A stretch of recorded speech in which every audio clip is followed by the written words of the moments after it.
дар мавҷ барномаи иттилоотии хабар.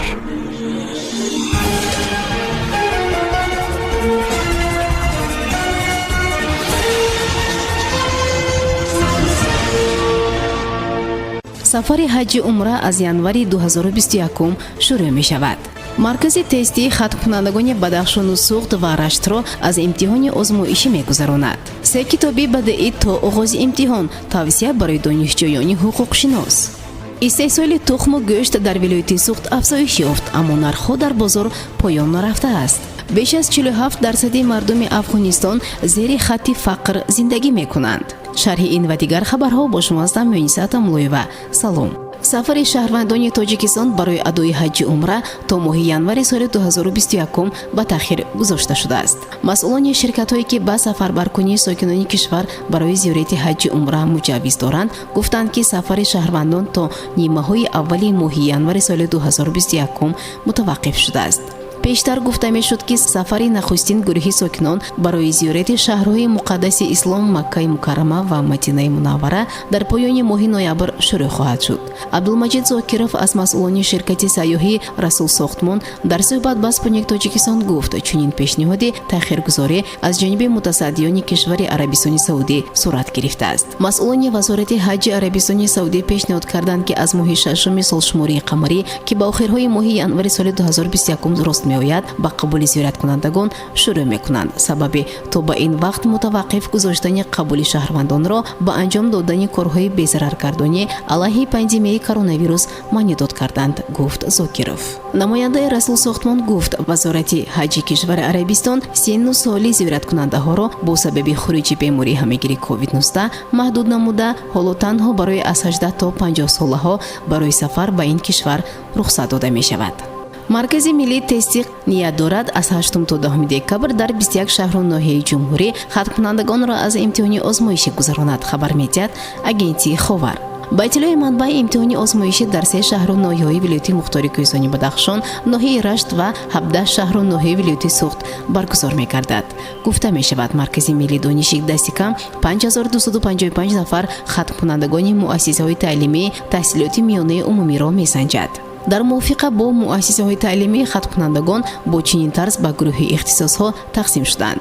гурӯҳи ихтисосҳои якум табиӣ ва техникӣ, гурӯҳи ихтисосҳои дуюм иқтисод ва география, гурӯҳи ихтисосҳои сеюм филология, педагогика ва санъат, гурӯҳи ихтисосҳои чорум ҷомеашиносӣ ва ҳуқуқ, гурӯҳи ихтисосҳои панҷум тиб, биология ва варзиш.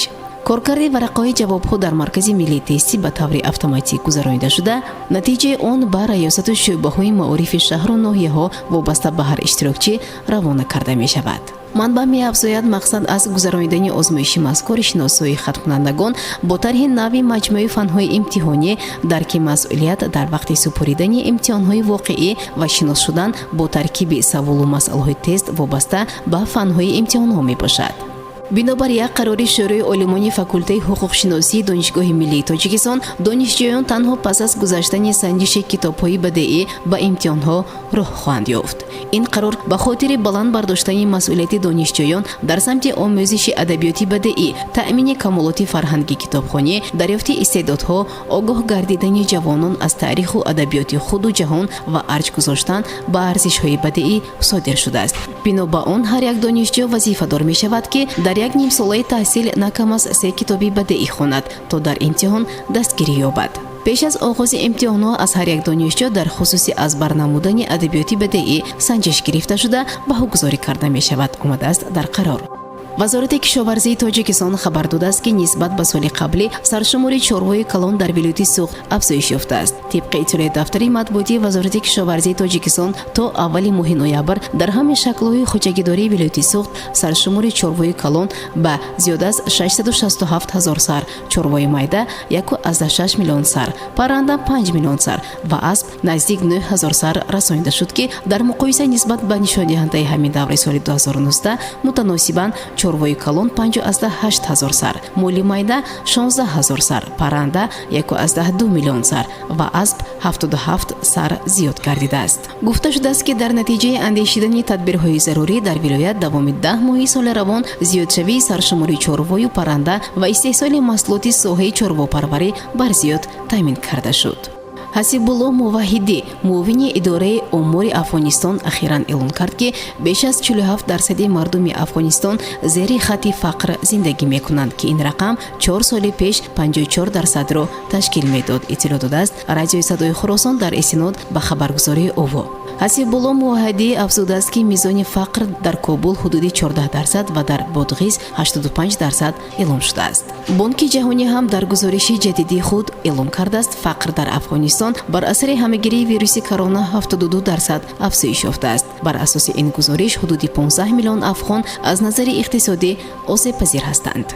шунавандагони гиромӣ, дар ҳинҷо барномаи иттилоъотии хабар ба поён мерасад. Барои ҳар яки шумо танзиятиву хонободиро хоҳонем. хайр.